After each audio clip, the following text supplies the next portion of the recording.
Good afternoon. Thanks a lot for joining us in this workshop today. I'm very glad to welcome you on board this 1.5 intensive workshop on de-risking energy efficiency investments.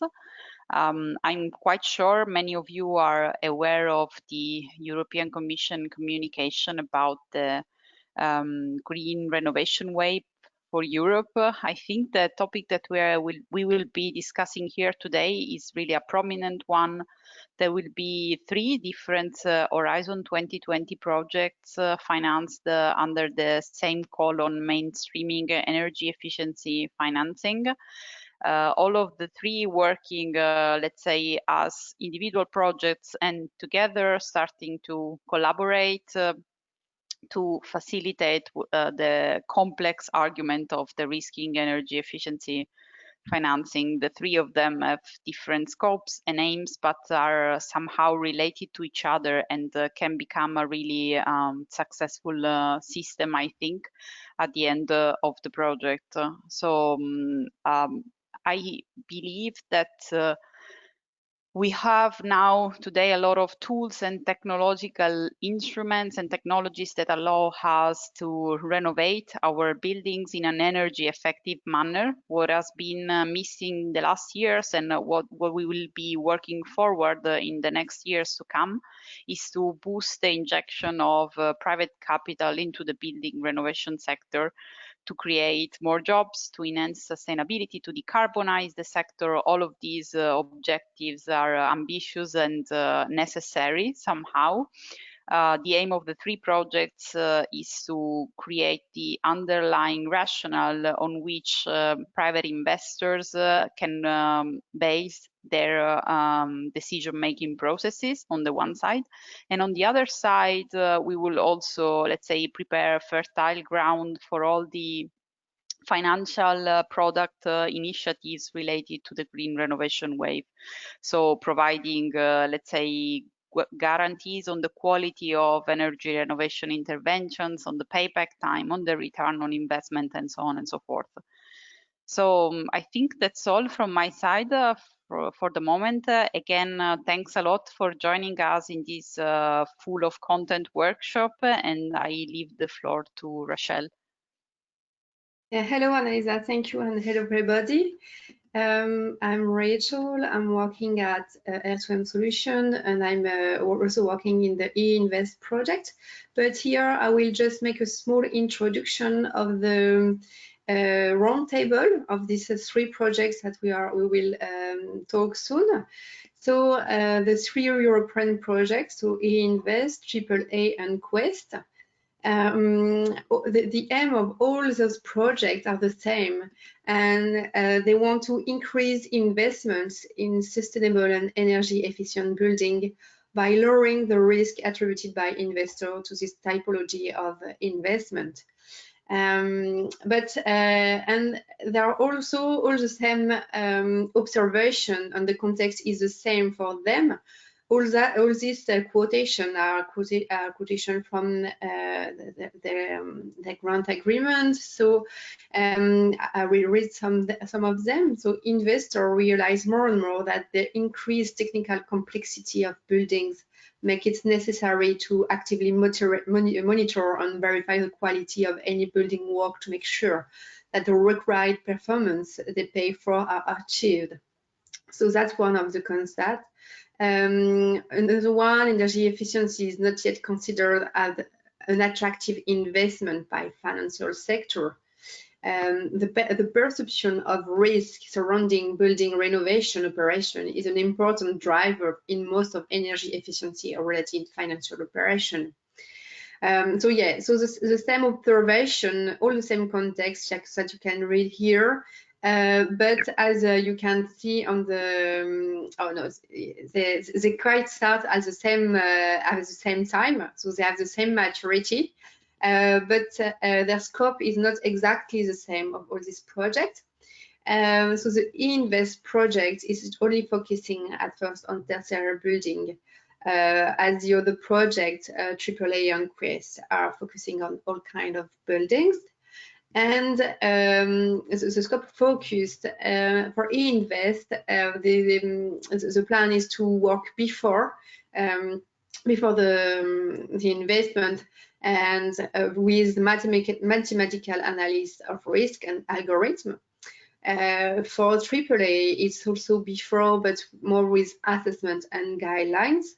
And Quest will perform his activity before and during, with quality management and monitoring of the building. So yeah, as you can see, all those with three projects have the same objective, but they will not handle it in the same way. So that's it for me. I will leave the floor to the first presenter. Just give me a minute, please.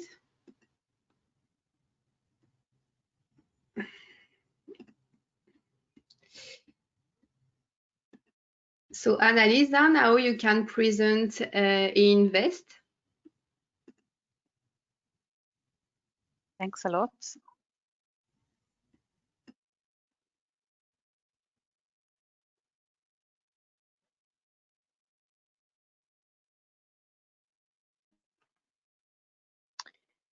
Okay, so just as a confirmation, Rochelle, do you see my screen now?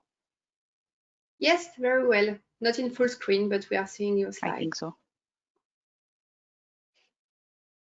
Ah, okay, this is weird because I'm showing in full screen. Anyway, maybe it takes a while. Yes, now that's good.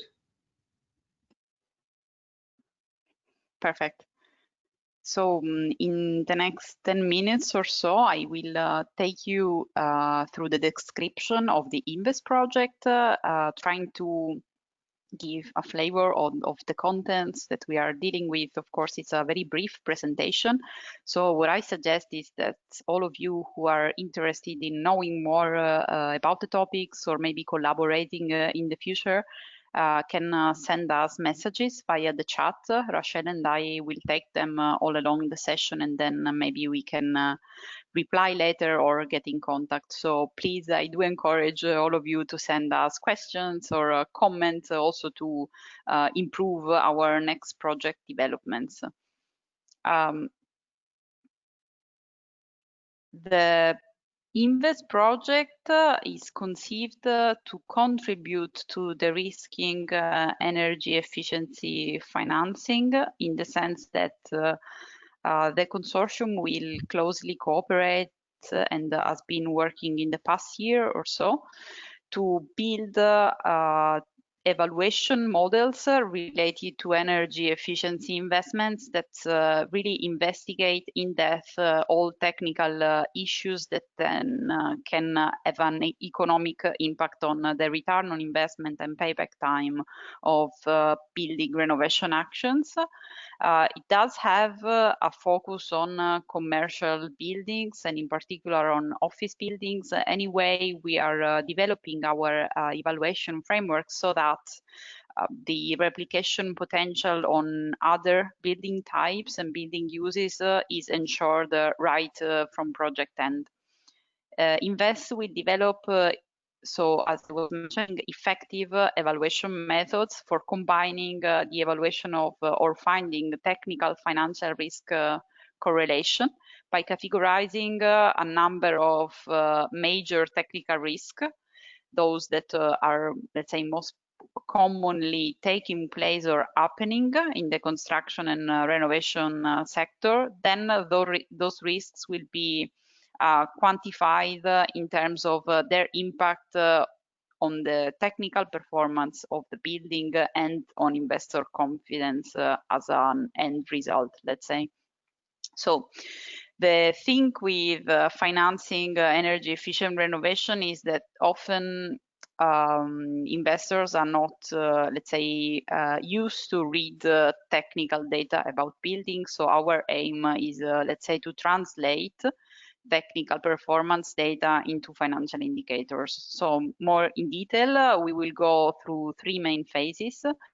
We are evaluating risks, exploiting existing databases on building energy efficiency, and we are also adding to that the consortium internal knowledge and know-how on building energy performance. Then the risks will be organized into an investor-friendly benchmark that can be used to support internal investment decision-making processes. And finally, all those risks will be transferred to a web-based platform using secured blockchain networks so that the information is validated and reliable also to be used by external members to the consortium, guaranteeing information quality and safety until the end of the process. Invest will, sorry, just move this here. Okay, will be based, or maybe is based, as it's already running, on 3 main pillars. One of them is the technical risk evaluation, as I was mentioning. So we will provide a structured framework to evaluate the risk of energy efficient renovation of buildings, starting from the risk identification, then quantifying the impacts on energy performance and defining some mitigation measures. The second pillar is financial risk evaluation. So as I was mentioning, the technical performance indicators will be then translated into financial risk KPIs so that the investors can easily read through them. And finally, the third pillar combines the previous two to deliver comprehensive technical financial due diligence framework that both investors and technical consultants, as well as building owners possibly, can apply to evaluate energy efficiency investments for the renovation of buildings. So you can notice that the project is manifold, let's say. There are 3 main results to this project. The first is risk rating models, as I was mentioning. The second one is the technical financial due diligence framework that can be applied to evaluate energy efficient building renovations. The framework will be based on commercial buildings, but also validated on residential buildings. So it would be quite a complete one, I would say, covering most of the buildings that could be impacted by the renovation wave in the years to come. And finally, and I would say most prominently, there will be an investment evaluation platform that will be web-based and will also include a benchmarking tool. So today we are, let's say, we have achieved the first result that is almost complete, even if not public yet. We are in the course of completing the due diligence framework and we are developing the platform. So I will give you just a few more details and a deep dive on investment evaluation platform so that you can get a little more curious about it. The platform goals are the following. So we will create a user-friendly online, so web-based platform that can promote investments in energy efficiency building retrofitting. How do we promote those investments? We will create a platform that acts as a marketplace and will connect building owners on the one side with potential investors on the other side, investors or financiers as well. So promoting subjects for the renovation action. And the platform will be running using this complex and multifaceted probability calculation based on the risk models that I was mentioning before. So for the investor or the building owner, assessing the impact of technical risk on the return on investment and other financial indicators will be on the one then and very much simplified, and on the other end will be validated, let's say, by a scientific based mathematical model. All of these will operate in a secure IT environment that can ensure data integrity, which is really important for both building owners and investors. So that's where the blockchain comes handy in this process. This is a very simple, let's say, functional scheme for the platform. We do have more than this at the moment, but it's still, let's say, quite under development. So I didn't want to spoil all of it together. But I think the scheme is really clear as a functional model. So on the left-hand side, you can see that there will be a database of technical data and financial data that is inputted by the user through an interface. There will be a validation system through the distributed ledger and a hashing algorithm that will ensure data integrity. After that, after all the input data is gathered and inputted by the user, then the calculation models of technical risk, financial risk, and multi-benefit assessment models will run together in a systemic manner, and through the inverse correlation methodology, then provide multi-criteria evaluation of the investments, which is basically the radar diagram that you see on the right. So that's, I would say, a preliminary output of the platform, but still I think the meaning behind that is now quite clear. This is the general project structure. So as I was mentioning before, we have been developing contents so far in work package 2 and 3, so technical and financial risk modeling. We are also adding to that the multiple benefits evaluation developed in work package 4. All of the three together are feeding into the demonstration, let's say, of the methodology, which is the financial, technical financial due diligence that I was mentioning before. And all of the above, so all the technical work packages plus the due diligence evaluation methodology will feed into the search and match investment platform, so the Invest platform that I was mentioning and showing. The project is lucky enough to be backed up by a supporting community. So there's a project coordinator and a total of 9 partners from the technical and financial field spread all over Europe, a number of supporting organizations, and an advisory board.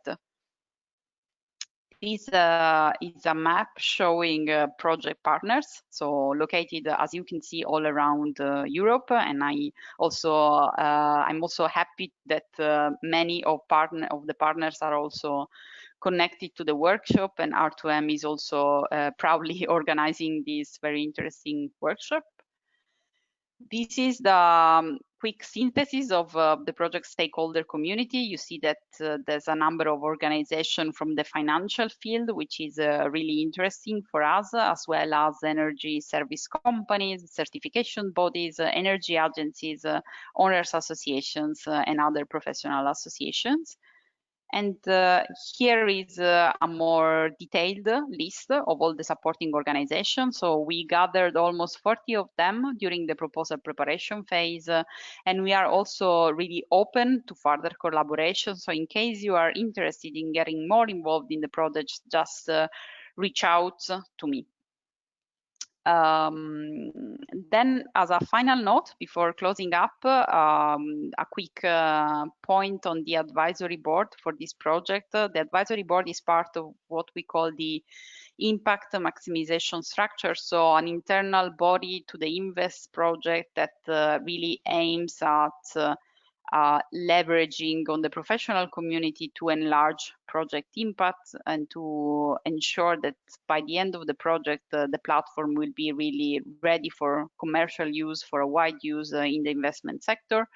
We have an advisory board member from the real estate community, that is Prelios, a multinational but Italian-based real estate development company, a credit institution, which is BNP Paribas, and an investment advisory boutique, RDA Climate Solutions, and finally, a professional staff member that runs its own consultancy and consulting business in energy efficiency. That's all from my side. Thanks a lot for listening to me, and I just leave the floor for the next speaker, and I will welcome your questions later on. Thank you very much, Analisa. Yeah, there is no question so far, so we can go to the next presentation, which will be led by Aris Dukas for AAA project. So Aris, hello. Hello. I hope you can see me and you can hear me, and probably Yes. you will also be able to see my screen Yes, right perfect. now. Okay, so you can see everything? Yes, that's perfect. Okay, great, thank you. I will say a few things about the AAA project, which started a year ago, September 2019. We, as the National University of Athens, we coordinate the project, and we are 12 partners from 8 countries. So we have 8 countries, as you can see in the map, where we are able to apply our methodologies and our tools. And the main aim of our AAA project is to identify energy efficiency investments, which what we call them as AAA investments, like the bonds in countries. And these investments are investments that, based on our methodologies and tools, are extremely strong in terms of meeting their financial and energy saving commitments. And we identify them early enough during the first stages of investments generation. So with this idea, we aim to, and the tools that we develop, we aim to cover the energy efficiency gap already from the beginning of the discussions between project developers and banks, where there are ideas, but we have a great difficulty to get them financed, or at least to create a pipeline of bankable projects to be then financed after some time.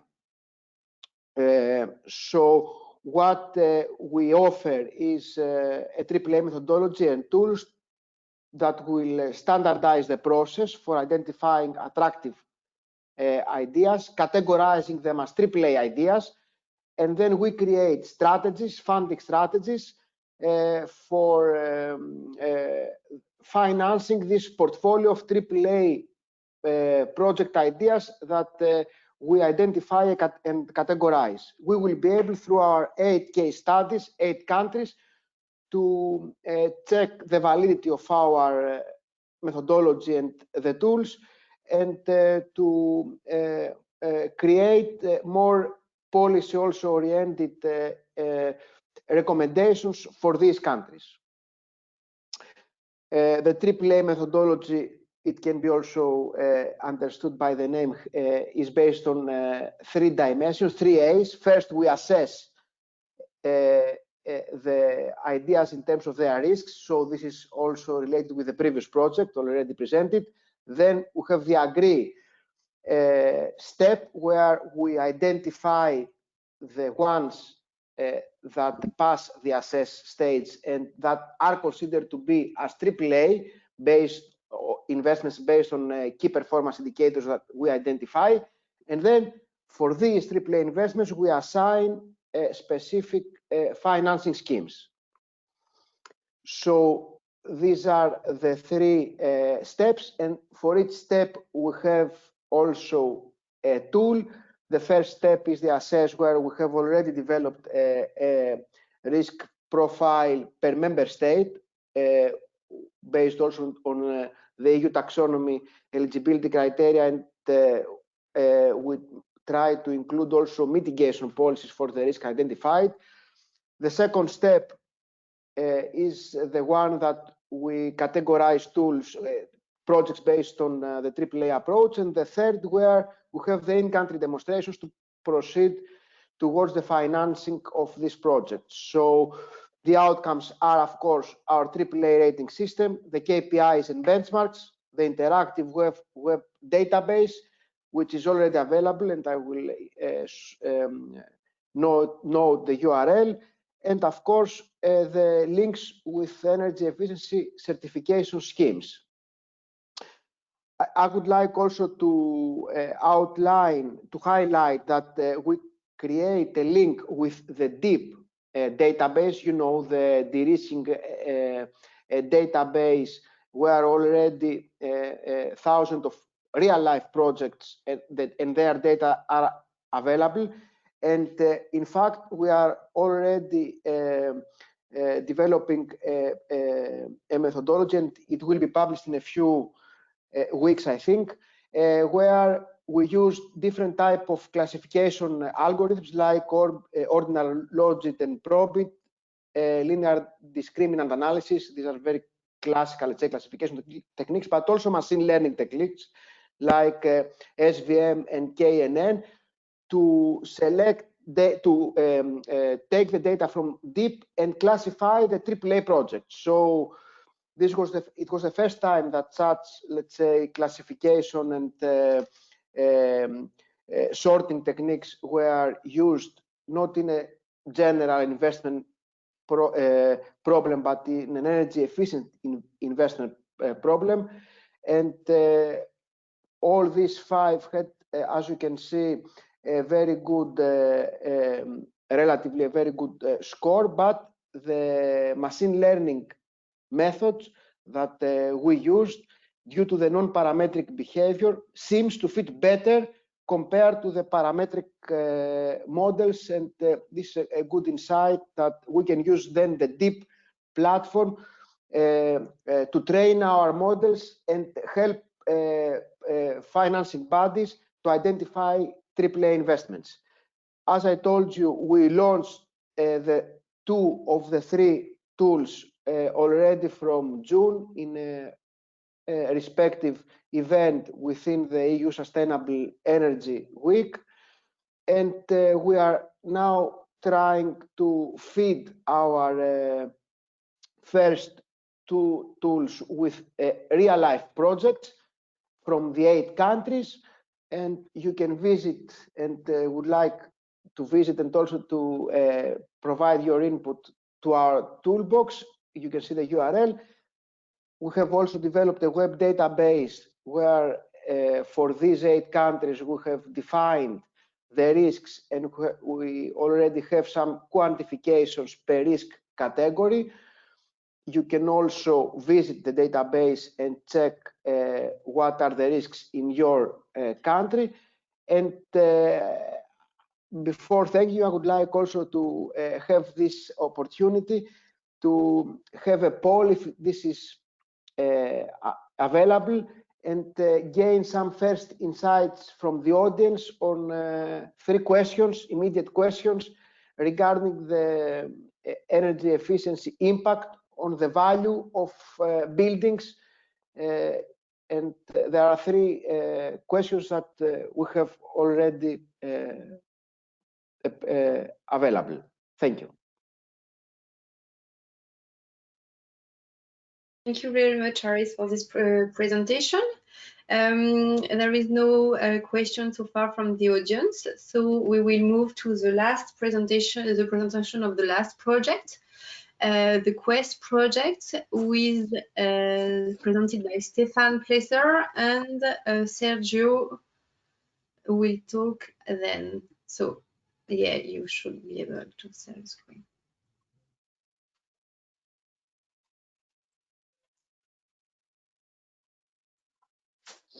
Okay, thank you very much. On behalf of the Quest project, we'll present our project. My name is Stefan Plesser. I'll present this together with Sergio Olivero from the Links Foundation. We are working jointly on this project, and it's, as mentioned before, connected to similar issues that have been presented before. I would like to start with showing you the special focus on which we are working on and what we are addressing. And that's basically what's coming, and not so much about the financial aspects, but about technical aspects and technical risk that we have as part of financial investments. what you see here is basically what the European building stock has to go through over the next 30 years. We are standing at somewhere 100% CO2 emissions where we are right now. And within 30 years, actually, our intention is, our objective is to really go down to somewhat like 60%, 70%, 80% down, or even more. When you look at individual buildings and building stock, well, we have to take action. We have to do a lot of things. We have to retrofit, we have to optimize the operations, etc. We know that we have quite a bit of technical means to do that. The envelope, the HVAC systems, building automation systems, user behavior, whatever. There's a lot we can do. But we also know that this doesn't work by itself. And so what the Quest project is aiming at is to create trust by creating empiric evidence on what does actually work in technical terms.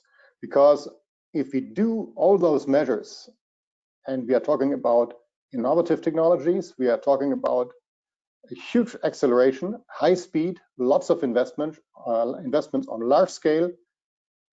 This is a tremendous challenge, and from all what we know from innovative measures that you carry out fast and a large scale is they don't perform at 100%. So what's our approach here, our claim here is if we do not apply the right measures, the robust measures, and if we do not apply appropriate means of quality management in those projects, in those measures, we will not end up down there, but somewhere in between. We know that we have a performance gap so far that is somewhere between 10 and 20%.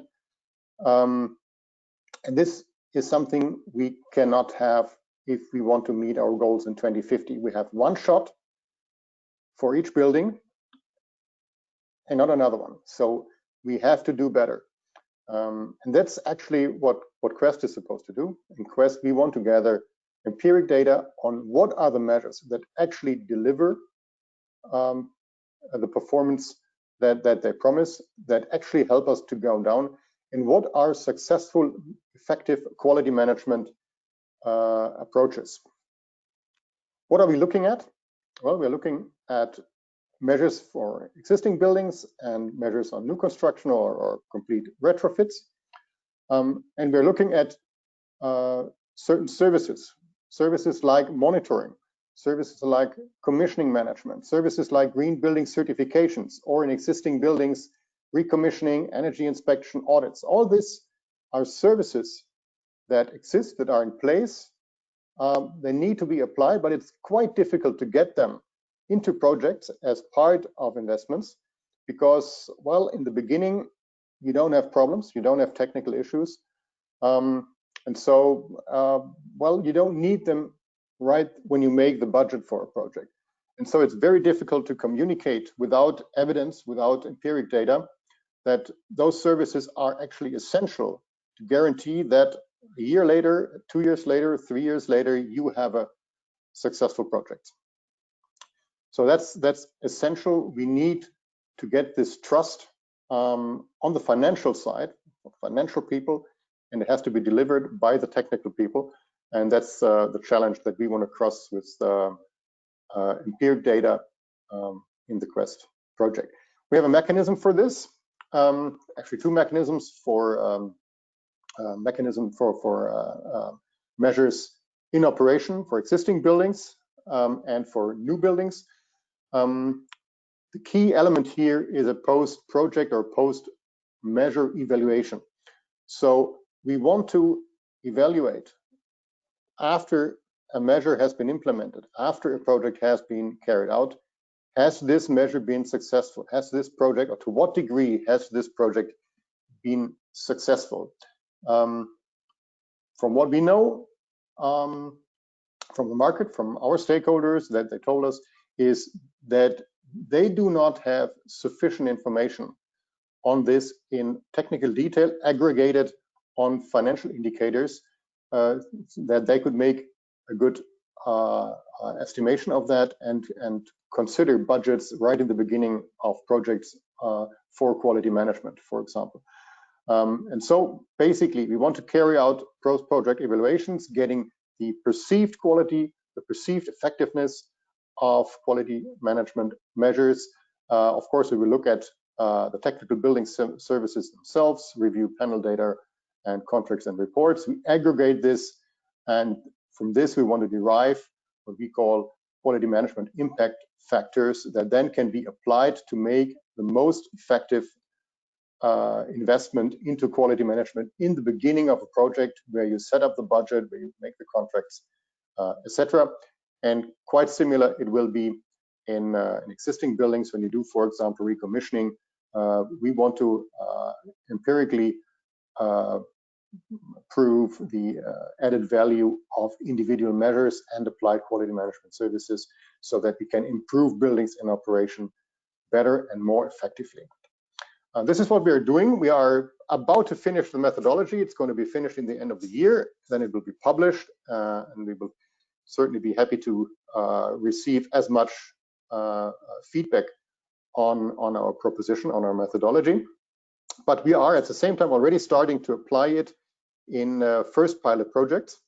And at this stage, I would like to hand over to my colleague Sergio Olivero, because he's handling one of the very exciting pilot projects that we are doing in Italy. Sergio, I will just change the slides and you can present, okay?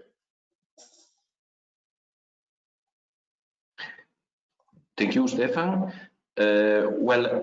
Before describing the project that is called Energia, I would like to show the Fab 5 Italian urban renovation today. We are experimenting a major boost in urban renovation and building retrofit because of the combination of a series of circumstances.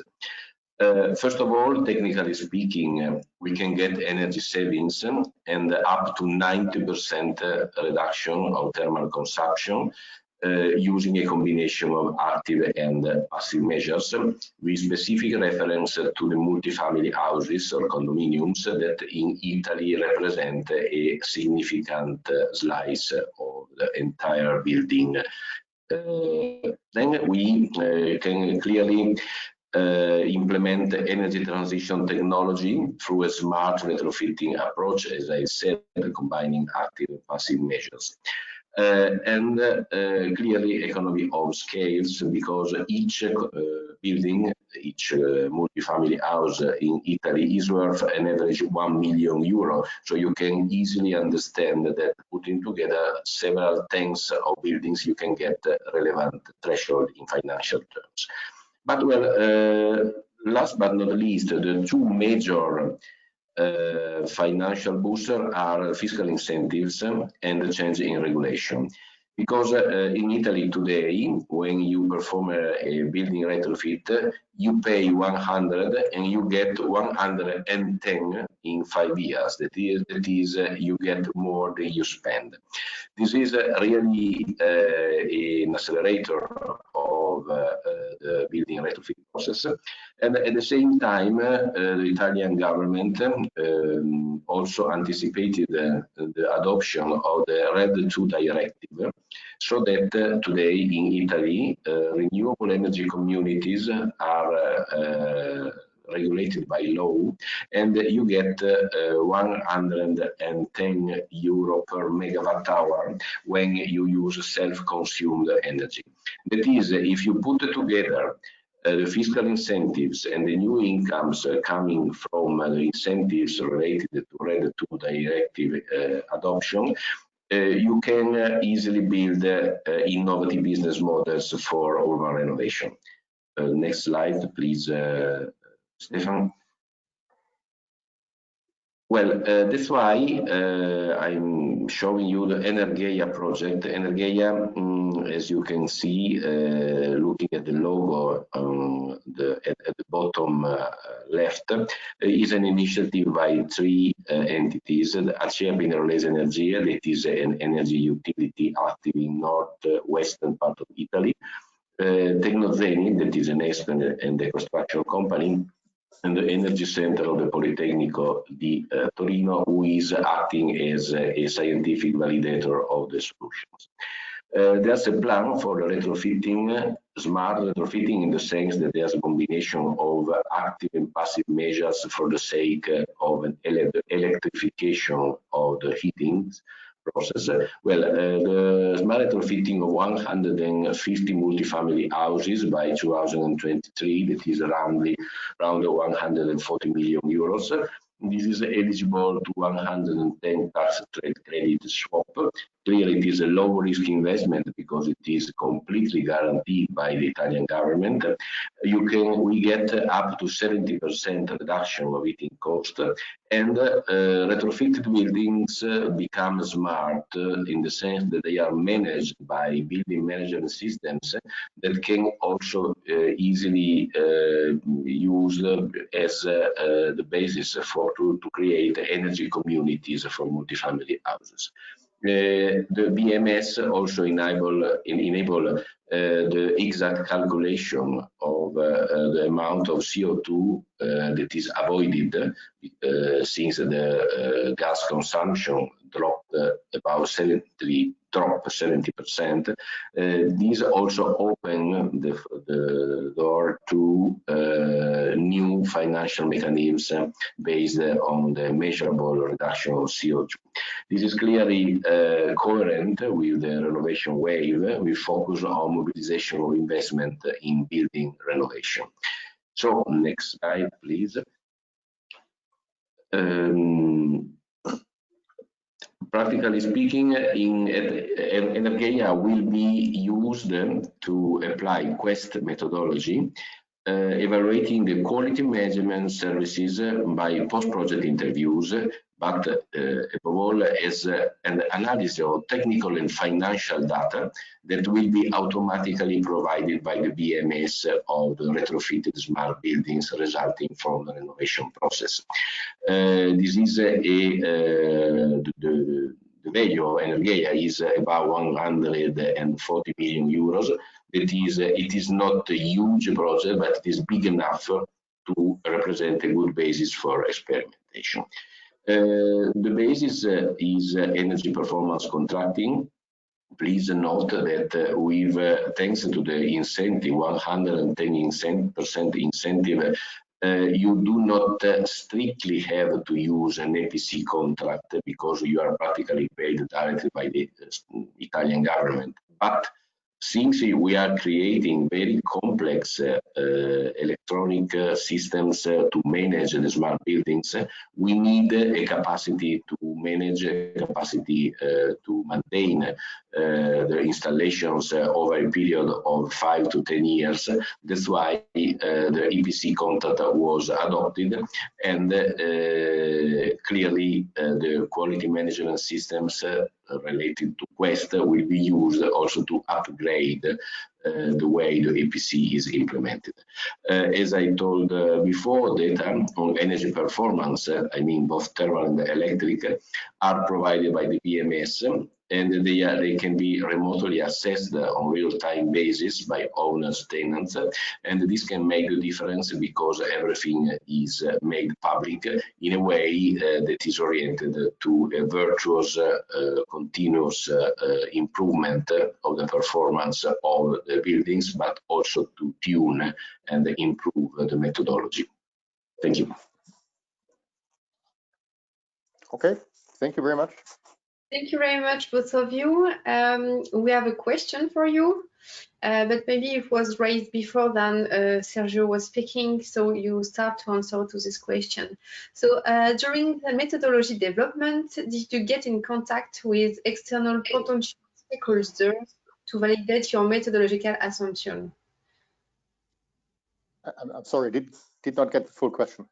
Excuse me? During methodology development, did you get in contact with external potential stakeholders to validate your methodology assumptions? Yes, of course. Yes, we have a series of workshops. We have already carried out 2 series of workshops in different countries, in 6 different countries, from Sweden to Italy.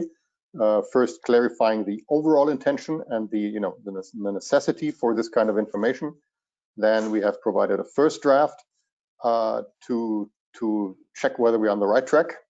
The next step will now be providing actually the first draft of the final methodology.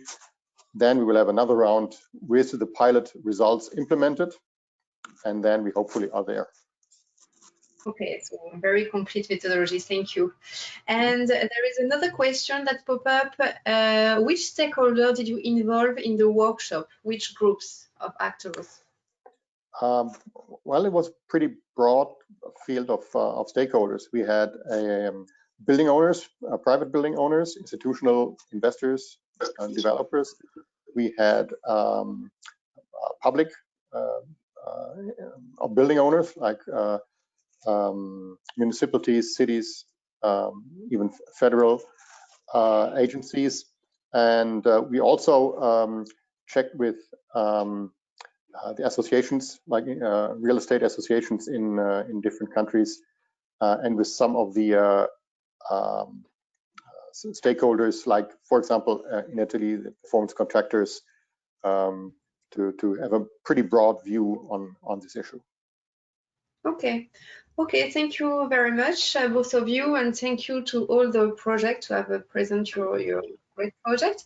We have a small poll that we want that the attendees answer to those questions, and we will comment it a bit. So the first question for the attendees, what is the value increase in residential buildings after energy upgrade, energy efficiency upgrades? So you can choose between 0 to 5, 5 to 10, 10 to 20, 20 to 30, or up to 20. So I let you sometimes to answer to this poll.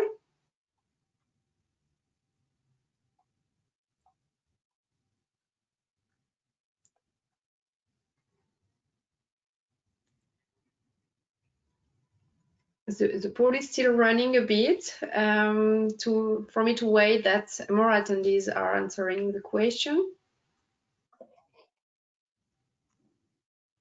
So we are talking here in residential building. Okay, so I will close the polls and show you the results. So yeah, for the value increase in a residential building after an energy efficiency upgrade, for the half of the attendees, this energy upgrade come from 10 to 20%. We will go to the other questions, and after, if the experts have something to comment, they will be free to comment. So the next poll here now is the same question, but in commercial buildings. So according to you, yeah, what is the energy efficiency upgrade? What is the value increase after an energy efficiency upgrade?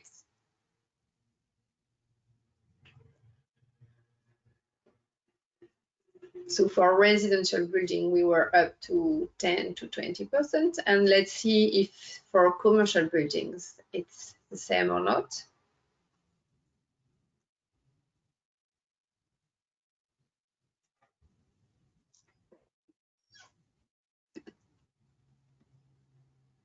Okay, I show you the result of this poll. So it's still 10 to 20, but it's not the majority here. We think it's 10 to 30. It's there are more dispersed answers. And finally, I go to the last questions for the attendees. So, how interesting is a site containing bankable energy efficiency project? Or, so according to you, is it extremely interesting, very interesting, somewhat interesting, or slightly interesting, not interesting at all? And yeah, if the experts, Annalisa, Sergio, and Annalisa and Harris want to comment to the results of this poll. and Stefan also afterwards. Okay, so I show you the results now. And that's very promising. Yeah, you all think that it's the vast majority think that it's very interesting or extremely interesting. So yeah, if there is one of the experts who want to comment those results, Annalisa, you want to say something about that? Yeah, so thanks a lot for leaving the floor to me for this comment. I think that all three of the polls were really interesting. The first two showed that all of the attendees are aware that energy efficiency renovation do determine a consistent increase in the building value, and which is one of the main, let's say, drivers for renovation. I think that all three projects presented here today are working to boost this increase in value after renovation. So some of us are working on the renovation quality, some others are trying to predict the risk, but anyways, we are trying to improve that marginality, which will help in the end to support the business case for energy efficient renovation. And I think it's really good to know that. And on the last poll, I think there's a lot of interest to see all of bankable energy efficiency projects coming together somewhere. So maybe this tells us that there's maybe lack of systematic organized information on this. So it's also good that there are some platforms that are already doing that, but not many of the available sources are dealing with the bankability aspect. I think this is an emerging topic. We are, as a research project, dealing with that, of course, and this provides us fertile ground for building faster. So thanks to all attendees for answering the poll. Okay, thank you very much. Does any other experts want to comment? Otherwise, we go to the next section of our workshop.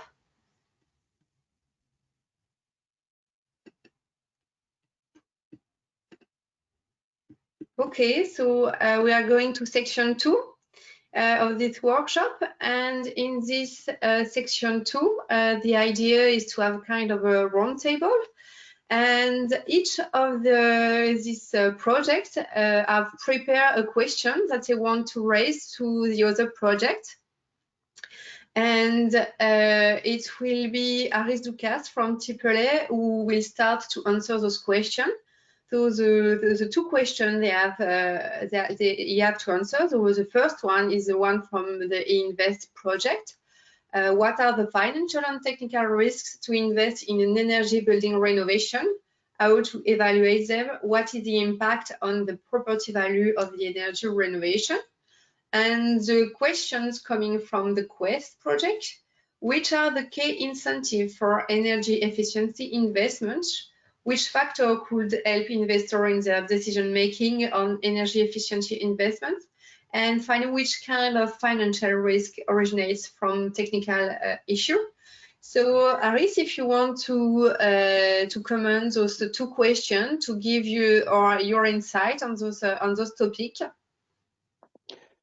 Of course. So, as regards the financial and technical risk to invest in an energy building renovation, in general, as you know, when discussing nowadays about the financial risk, they are mainly related with the creditworthiness of the borrower, which should not be the case, because we should include also energy efficiency risks. And thus, it is really important to relate the evaluation of the banks with energy efficiency criteria, and then comes the technical difficulty and the technical risks that emerge, and these risks are mainly, in my point of view, related with the, let's say, calculation of the energy savings, the determination of a baseline based on which we can estimate what are the kilowatt hours saved, and this is not always so easy, and it is also not easily understood by bankers and in general by investors. And of course, one other technical risk is related with the underperformance of the equipment when installed, or with the maintenance plan, which sometimes it exists, but it is not adopted, or in other cases, they do not have maintenance activities in their houses. So these are some quick answers regarding the first question. Shall I proceed with the second? Okay. So regarding the incentives for energy efficiency investments, it's related with the stakeholder that is interested. I mean, if we discuss about the building owners, we want them, we want to secure that they will save kilowatt hours, which means money on bills and reduce their monthly expenses, and also in some cases alleviate energy poverty issues, which is a key issue nowadays, and also as we go more into the winter period. Then for the project developers, they aim to do business, so we need to create incentives that will allow more easy procedures for proceeding with such business activities that will gain that will help them to gain profit. And for investors, which is in fact the most critical, we need to create incentives that are related with what we call sustainable financing and ESG rating. So we need further to enhance initiatives that will mainstream energy efficiency, and that will be important, let's say, criteria for evaluating the portfolio of investors and their businesses. In general, it is really important to also to highlight that when we discuss about incentives and investors, keywords are standardization and underwriting procedures to reduce risks, based on also the previous question, and to secure and guarantee savings. This is the guarantee of savings, a key concept when we discuss about energy efficiency. Thank you very much. Okay, thank you, Aris. There is a question from the attendee, and I will ask it now because I know that, Aris, you need to leave us very soon. So the question now is, how is the risk of decreasing energy prices handled in the risk evaluation?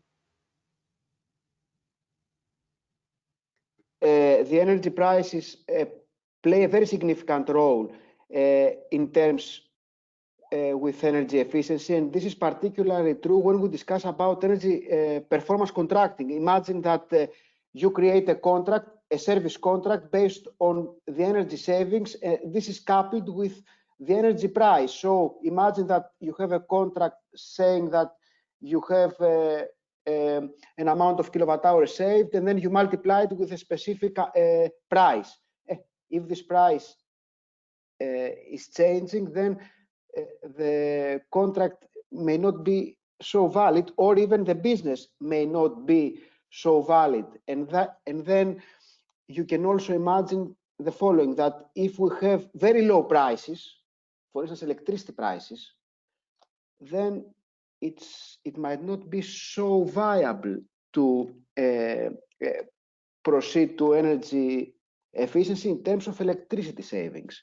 Or if we have very low prices in the oil and natural gas, and then we replace, we substitute oil and natural gas with other fuels in terms of energy efficiency, like nowadays that is low, in the previous months were very low, even negative prices for some cases, then it is difficult to create viable projects. for investors. So pricing is really critical. The energy prices are very critical in terms of calculating net present value of an investment, payback period of an investment, and we have to provide to perform sensitivity analysis when we have such studies with different scenarios to secure, that one investment is viable under different plausible futures. Okay, thank you for this very complete answer, Aris. So thank you very much. Now we can jump on. I will raise my question to Stefan and Sergio. So Stefan and Sergio, could you answer the question coming from Invest? I already read it to you. And the final question suggested by the AAA project, which is how to assess the financing instruments and risk on early stage of an energy efficient project, how to agree on the AAA investments based on selected key performance indicators, and finally, how to assign the identified investment ideas with possible financing schemes. So yeah, if one of you can answer this question, or both of you, feel free.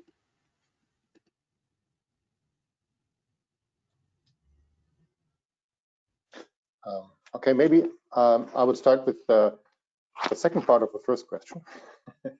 What are the technical risks to invest in energy building renovation? I think what we are observing is that, yes, we do have means to achieve quite a bit of energy efficiency gains or improvements in buildings, but they're not coming for free. And the technologies that we use, Sergio mentioned that for the Energia project also, is well, more complex, more demanding, more challenging than it used to be. We have higher insulation, better windows, air tightness. We have air handling units, systems in residential buildings now. We may have more complex heating systems, not only with the standard district heating or boiler, but also with heat pumps, with geothermal energy or solar energy. We will probably connect the buildings to the grid, and all this will be managed by sophisticated building management systems or even some kind of artificial intelligence coming from the clouds somewhere by whatever service. All this is not going to work by itself. It's becoming more complex, more difficult. It's very difficult to oversee how systems are actually working. It becomes very much an expert business. So that is a technical risk by itself. The potential is big, but the technology, the technical solutions become more sophisticated, and we have at least the risk that they are less robust. So that actually, although they have a higher potential, they may lead to a bigger gap regarding the performance. So that I would consider a technical risk that we have. Okay. Yes, I just would like to make a comment on the financial risks. Considering what's happening in Italy today, the choices by the Italian government represent a real game changer, in the sense that these 110% incentives by the Italian government mean that practically the state is going to give guarantees on the work that are done. This is really a key issue, because you do not need loans anymore. Practically, you just need bridge loans. Practically speaking, when you are eligible for these incentives, but you can get the money back starting from March of the following year, the work is done. This is for because of the laws, or the fiscal laws in Italy. That is that when a company is going to retrofit a building, just need the money for a period of several months, less than 1 year. So this is also opening floor to stakeholders, actors that are not banks. They are utilities that simply have money available. So also competition is rising among entities capable of having money available. So we can say that all the issues related to financial risk must be rewritten and rethought depending on the kind of fiscal incentives that are available. As far as I know, no other European country has adopted similar incentivization measures. But what's happening in Italy today is really a game changer that can also transform Italy in a pilot country where to understand how, for example, recovery funds can be used. Please note that a typical banking loan interest rate is of several from 4 to 5, 6%. And if there are European funds available at 0.1, 0.2%, clearly we know that the European Investment Bank cannot directly give money at the level of the member countries, but clearly on the differences between the interest rates, innovative financial mechanisms can be easily created, including something that can be deemed the green bonds, new generation green bonds.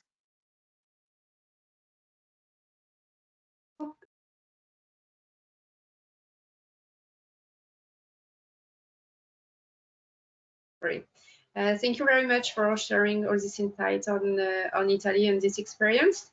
We'll go to Annalisa. I don't know if you want to answer to the 2 questions, the one from the Quest project and the one from AAA, and if you have some comments upon the answer of Aris and Stefan and Olivier and Sergio, do not hesitate to make them. Yeah, thanks a lot, Rachel. I will start directly by answering the questions proposed by Quest and just touching base on the incentive issue that Sergio was discussing. I think that's a prominent issue, and in the sense that, as Sergio was mentioning, incentives are very much country dependent. So, and in most of the times, they're not really, let's say, money coming into the system, but mostly related to tax refunds about the amount spent in the energy efficiency. So it's really something different for the economic system and for its overall functioning, rather than ensuring, let's say, the injection of private capital into the system. That's more the direction in which we as research projects are working. And I think that the Commission, the European Commission idea is that we have experienced it in the past decades that we cannot exclusively rely on the traditional incentive system, so on this scheme to mainstream investments in energy efficiency financing. Mainstreaming requires something more to incentives, which is the injection of private capital. So that's my point in this. Related to how we could help investors in the decision-making process, I think that the idea of trying to quantify risks related to energy efficiency and trying to convert them into economic indicators, so assigning them to very specific and detailed economic risk rating indicators, is something that can really can help investors to evaluate the economic impact of the risks that they are bearing on themselves, so that they can have a very clear idea of what will be the span of financial exposure that in case the risk takes place, they will have to bear. And this will help them to optimize their decision processes, hopefully. So in general, I would say that investors outside, let's say, of the real estate sector, so outside of the construction sector, are normally quite prone also to bear some risks. They're not avoiding risks in principle. If we think about the financial stock market, most of the time risk is embedded in all huge financial operations. So I think that if investors can finally see clearly through those risks, then our aim, they will boost their investments in energy efficiency, and our aim as technicians probably is to try and cooperate with the financial community to translate the technical language of energy efficiency into indicators that are most typical to the economic community. So again, as the Quest project has shown, try to leverage on those bridges that have already been built in Italy, but all over Europe, I would say, between the technical and the financial community, and work further in that direction.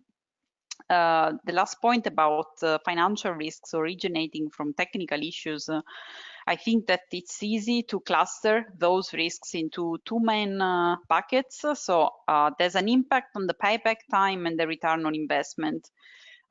These risks can be, let's say, ascribed to two main root causes for them. So on the one hand, we have the reduced energy efficient savings with respect to the planning phase. So technically speaking, this indicator is called the energy gap, and it can be ascribed either to installation errors or to mistakes in the energy simulation model. So maybe the model has been not accurately calibrated, or has been based on the wrong set of climate data, and so on and so forth. This is something that can happen. So the actual energy efficiency savings do not match the planned ones. And the other one could be ascribed, this is related to the multiple benefits argument, which is also part of the Invest project, and to the commercial value of the building. We also have seen that there's been an interesting poll on this. So everyone is expecting that the buildings increase their commercial value after renovation. But what happens? What if the renovation action does not deliver the expected results in terms of quality? Maybe we will have an environment that is not too comfortable. Maybe there could be some overheating problems during the summer, and so on and so forth. And in that case, in case there's a poorer indoor environmental quality with respect to what is planned, the commercial value of the building then is reduced instead of being upgraded somehow. Then let me jump on to AAA posed questions.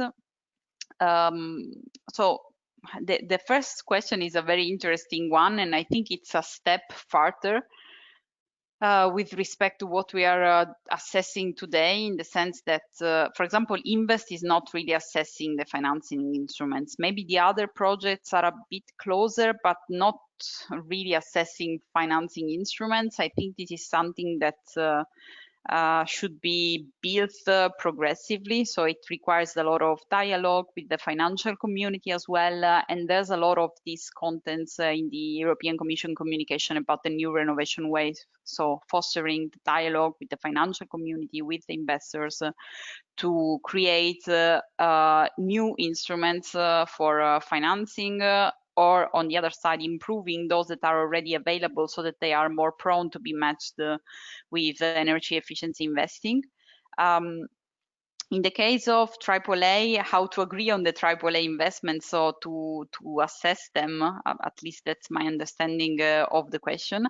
I think that the risks can be assessed and best assessed at the beginning of the project, so at an early stage of development. And maybe also, I think here there could be a nice point of contact with Invest, because we provide a risk assessment framework, which maybe if it's applied during the AAA assessment process, it can maybe complement it, and there's an interesting possibility to benchmark the expected results of AAA against the risk scenarios that we are developing in Invest. And finally, how to assign the investment ideas with the financing schemes. This is really complex for me to answer, as I do not come from a financial background. I try to articulate a bit on this. I think that to promote the AAA investments, it's really important to build stakeholder engagement. So similarly to the question that was asked to the Quest project, a point could be really sharing those KPIs with the investor community, so that maybe some investors can become beta testers for the evaluation scheme, so that the investors can be engaged with those indicators. They understand them, they like them, they find them easy to, let's say, use and build into their own decision-making processes. And finally, it must not be forgotten that financiers or investors usually, let's say, have a very clear view of what is their own risk appetite, so how much they want to risk when financing or promoting a project. So I think it would be interesting once the project is assessed by the AAA framework, then there could be a sort of targeted synthesis for the investor. So this matches what I was mentioning about sharing the KPIs.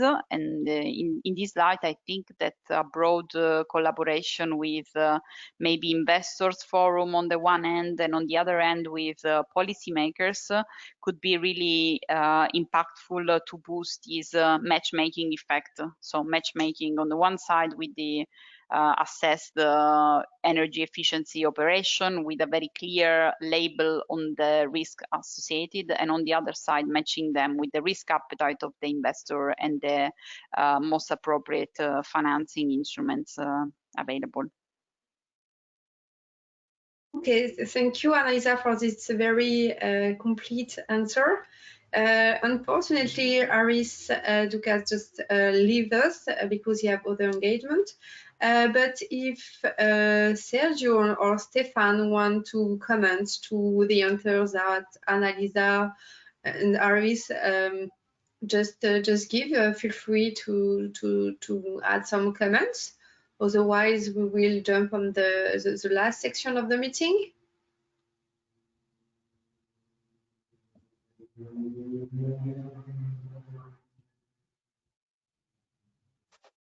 No, I think I'm fine. It's okay. Okay, thank you very much. Also, the fourth of you, it was very interesting to cross answer all these questions. So the last section, but Annalisa already suggested something on this topic. It was identification of cooperation opportunities for upcoming months and next steps.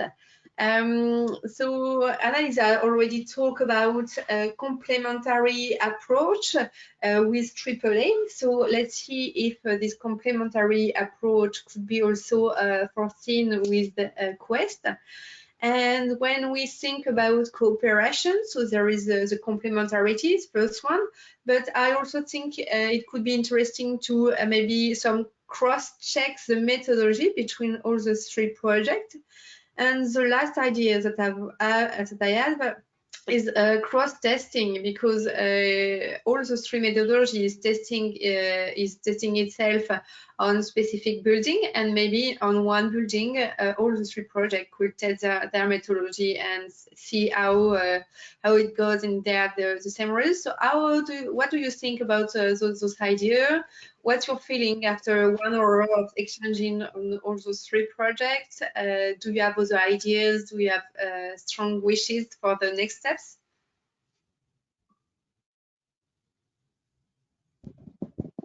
Stefan, would you like to talk, or shall I just? Okay.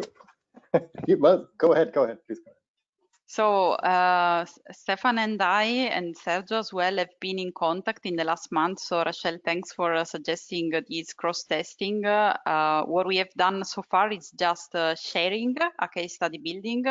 So one demo case building for Invest is possibly becoming a test, a demo site for the Quest project. So I'm not most updated on the discussion, but I think and I hope that it will come to a positive ending, in the sense that the building owner will share the data with Stefan, Sergio, to apply the Quest methodology. And in case this comes through, I think it would be an excellent proof of concept of the validity of our methodologies, as you were mentioning, Rachel. Okay, good. Stefan, do you have something to add, or already? I think there are some possible links between all the three tools, actually. And of course, it would make sense to apply them or to connect them around the pilot buildings, and especially the one Annalisa talked about. I think there would be a good opportunity, because we could not only check whether our individual methodologies are working, but we could at the same time check whether we can actually connect them. We can put them together, and I think there are some potential links. So that would really be a good opportunity, and I'm looking forward to that. So the year 21 would be the year to do that. Okay. So thank you very much. Yeah, that's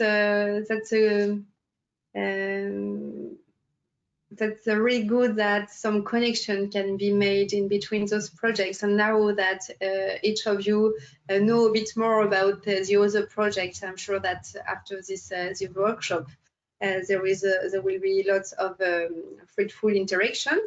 We go to the next section now, because we have the chance to have our project officer from the European Commission. So Stavros Samatokoulos, sorry for your name. If you want to add something, now that you have here also presentation, yeah, share your experience and your insight on those topics. Thank you. Hello, Rachel. Hello to all of you. Can you hear me? Yes, perfectly. Okay, great. So I've been here since the beginning, so I've heard all the presentations. Very interesting indeed. And I'm very much looking forward to this exchange between the projects. It's indeed very interesting to see this kind of synergies. So since we're towards the end of this session, and we have covered most of the topics, I was thinking maybe I can walk you through of our next plans from our side. So what we are planning for the next MFF, the multi-annual framework, financing framework, which starts next year, and specifically in the area of sustainable finance. So I will not go through the whole legal framework, which is very well known to you. It's the Green Deal and the renovation wave that will guide our strategy in the next 7 years, or let's say 10 years up to 2030. And the goal is to renovate 35 million buildings. And it's not only it's a challenging task, not only in terms of quantity, but also of quality, because the objective is not just energy renovation, but it's we're also looking at deep renovation, We're looking at qualitative aspects of the renovation, like integration to the grid, smart building parameters, etc. So the 7 general guiding principles of the renovation wave is, first of all, set the legal framework, strengthen information exchange, legal certainty and incentives for public and private owners and tenants to undertake renovation. The second pillar is the financing one, and I will come to that later, which has an objective to ensure adequate and well-targeted funding. And here we're talking both for public and private funding. The third pillar is to increase the capacity of the project developers and investors to develop projects. The fourth pillar is what I said before, is to improve the quality of the renovation. So we are looking at deep renovation, we're looking at smart buildings, integration of renewable energy systems, and integration of the buildings in the energy system. The fifth pillar is to make the construction ecosystem more sustainable. So we're looking here at the life cycle emissions of buildings. We're looking at circular solutions, etc. The sixth pillar, sorry, is the social parameter of using renovation as a lever to address energy poverty. And last but not least, is the elephant in the room, is to decarbonize the heating and cooling of buildings, which account for about 80% of emissions. So these are the general principles of the renovation wave that we're going to address in the coming period. Of course, many legal acts are coming along this, like a revision of relevant directives.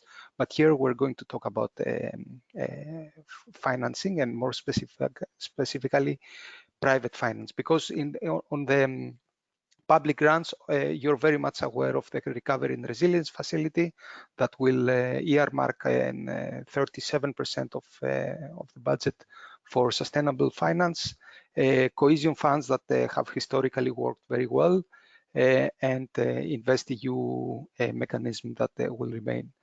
But this is not enough. This is not enough because public grants, although they have a big volume, are not enough, and are not enough in volume, but also do not address entirely the problem, because the magnitude of the investment challenge requires mobilizing private sector and sustaining the flow of investment over time.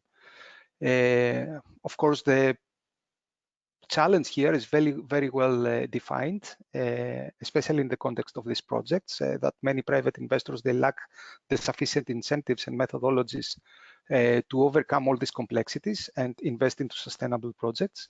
And however, there is growing evidence of the multiple benefits triggered by sustainable energy projects.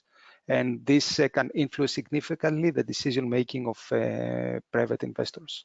However, this influence is not systematic and should be accelerated over the next period. So I'm jumping forward to the next period. What are we planning to do to address all these challenges? As you know, the financing scheme will move into a new program from the next period. It's the LIFE program. But apart from that, most of our approach will remain the same. So we are targeting the finance of the sustainable finance from 3 different perspectives. One is the area of mainstreaming and de-risking sustainable finance. This is the area that you are working in this project here. So we will continue our efforts towards sustainable finance by introducing new tools like green bonds, securitization of assets, decision-making tools with integration of sustainability risks. We will explore the impact of risk ratings and requirements for energy efficiency on financial regulation. We will work on harmonization, aggregation, mainstreaming of existing market practices, simplification of the investment process, and of course, we will develop activities focusing on data data that are provided and collected through existing instruments like energy performance certificates, energy audits, smart meters, etc. Of course, all these activities will have as an objective to increase the access to financial markets by retail investors. And last but not least, we will work on the development of digital solutions, including financial technologies, facilitating energy performance-based financing schemes. So this is a sneak peek of what we're planning for the next period. Sorry, I don't have any slides, but this is not yet, let's say, official information. It's in the making, and of course, we have made several proposals to the member states, so it's expected to be seen what will be approved in the end. So the second pillar we will work is the innovative sustainable finance. Here we will develop different financing instruments like tailored grants, equity, debt, refinancing mechanisms, and guarantees. We will work on specific financing models for, in particular, towards deep energy renovation. So we will try to look at deep renovation much more intensively in the next period. And of course, we will explore specialized securitization vehicles like and green bond schemes. Of course, we will look at the local investment structures like citizen financing, crowdfunding schemes. We have been started looking at them already in this period, but we will continue these activities in the upcoming period. We want to reinforce the local supply chains and shorten the supply chains. We will look at cryptocurrencies or smart contracts and tailored financing solutions, etc., etc. So this will come in the area of innovation. And lastly, we will work on developing criteria and standards in the area of sustainable finance. So we will assist financing institutions, member states, investors, developers to comply with the overarching EU sustainable finance requirements, especially the EU taxonomy ones that came in this year. We will look at dedicated labeling and certification schemes. And of course, we will provide support to regulatory bodies and supervisory authorities. Let's not forget some other activities that we have started already under the Horizon 2020 program, and they will be continued in the future under LIFE, like the Sustainable Energy Investment Forums that we set up local networks of actors that promote sustainable finance. And of course, we will develop all the project development assistance activities like EIB's developing with Elena. We're developing with the PDA, let's say, strand of projects that we have under Horizon. So we will have a PDA under LIFE as well. The one-stop shops, what we call the integrated home renovation services. We have had several very good cases around Europe, so we will continue with this activity. And of course, we will lastly, we will support the public sector to develop capacity and facilitate through public procurement energy efficiency investments. There is already the city facility and running, and it will continue for the next years. But of course, we are developing calls dedicated for the public sector to build capacity of sustainable finance. So this is more or less our planning for the next period.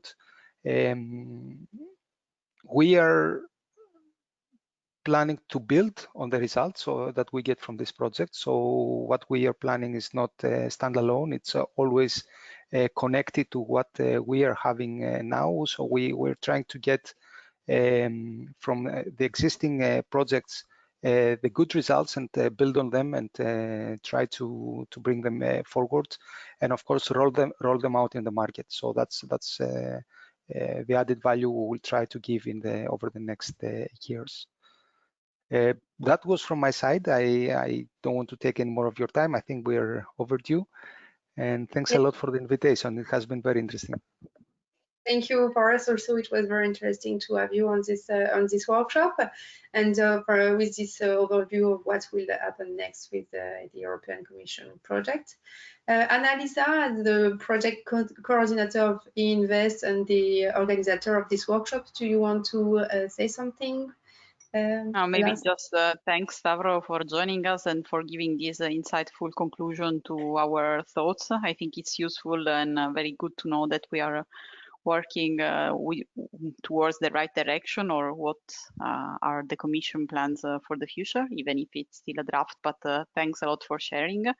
And thanks also to the other projects, to Quest and Tripoli for joining, and for Rachel for this excellent moderated session.